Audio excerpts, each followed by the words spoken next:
ఈ farm house చెట్లు సంవత్సరంగా వస్తున్నాయి. ఇవి కూడా ఈ బార్డర్ ఎమ్మటి మొత్తం ఖాళీగా ఉండకుండా కొబ్బరి చెట్లను తైవాను నిమ్మ వేయడం జరిగింది. ఈ కొబ్బరి చెట్లకు 3 సంవత్సరాల ఖాతాకు వస్తాయి.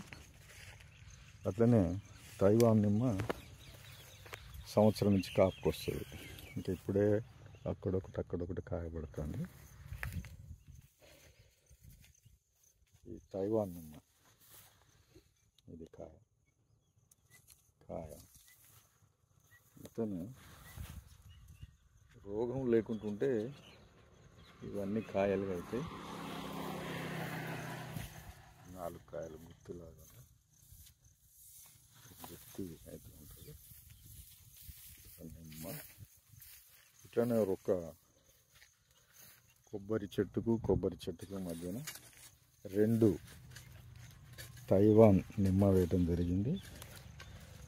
వీటికి అనేకమైన రోగాలు ఇప్పుడిప్పుడే కాస్త కుదురుకుంటుంది. చూడండి, రోగం ఆకు మొత్తం మాడిపోయినట్టు అవుతుంది. అందువల్ల పూత నిలవకుండా కాపాడు. మెయిన్ గేట్ దానికి కూడా అదేవిధంగా మొత్తం బార్డర్ మొత్తం